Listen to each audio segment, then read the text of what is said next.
Le péché avait interrompu, troublé nos rapports avec Dieu lui-même, autant qu'avec sa loi. Et avec la faveur divine, nous avions perdu la vie divine. Christ est venu non seulement affranchir l'homme de la loi et de la malédiction de la loi, mais ramener la nature humaine à Dieu, rétablir sa communauté avec lui et nous faire participer de la nature divine. 2 Pierre 1,4. Ceci ne devait pas se faire par une contrainte divine imposée à l'homme, mais devait être le résultat d'un développement très réellement humain, tout à fait libre et individuel.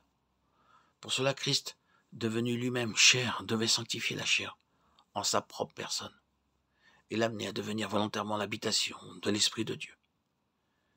Après avoir fait cela, et conformément à la règle qui veut que les formes les plus intimes de la vie ne puissent s'élever à un degré supérieur qu'en passant par la mort, il devait lui-même passer par la mort, soit pour subir la malédiction du péché, soit pour être le grain de froment qui, s'il meurt, porte beaucoup de fruits. Jean 12, 24.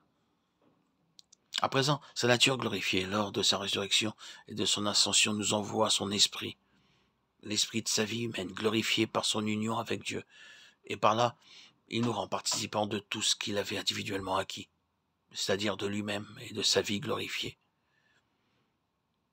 L'expiation confère à l'homme le droit d'être rempli de l'Esprit de Dieu. Jésus, après avoir revêtu lui-même une nature humaine nouvelle et sainte, peut à présent nous communiquer ce qui avait été jusqu'alors inconnu, une vie à la fois humaine et divine. C'est ainsi que l'Esprit qui est la vie individuelle de Dieu a pu devenir aussi la vie individuelle de l'homme. Et c'est parce que l'Esprit est le principe vital de Dieu lui-même qu'il peut être aussi le principe vital de l'enfant de Dieu. L'Esprit du Fils de Dieu est ainsi en nous, l'Esprit qui crie « Abba, Père ».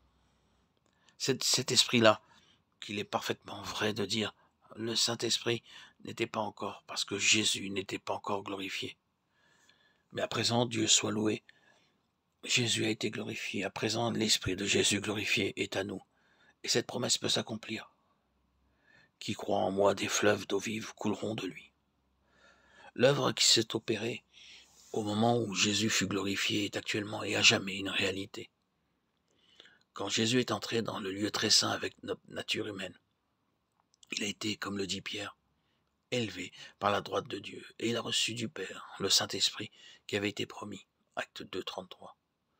C'est pour nous représenter qu'il a été admis comme homme, comme la tête de l'humanité dans la gloire de Dieu. C'est alors que sa nature humaine devint le réceptacle aussi bien que le dispensateur de l'Esprit divin. Depuis ce moment, le Saint-Esprit a pu descendre jusqu'à nous comme l'Esprit de Dieu. Homme étant à la fois, très réellement, l'Esprit de Dieu et tout aussi réellement l'Esprit de l'homme. Une ère nouvelle a commencé dans la vie et l'œuvre du Saint-Esprit au moment où Jésus est entré dans un nouvel ordre de vie, où s'est opérée en lui la parfaite union de Dieu et de l'homme, où il a pris place sur le trône, revêtu d'une gloire jusque-là inconnue. À présent, l'Esprit peut témoigner de la parfaite union qui a eu lieu entre la divinité et l'humanité, et nous la faire réaliser en devenant lui-même notre vie. À présent, il existe l'Esprit de Jésus glorifié. Il l'a répandu sur nous, et nous l'avons reçu en nous. Ce courant de vie qui doit passer de nous à d'autres en fleuve de bénédiction.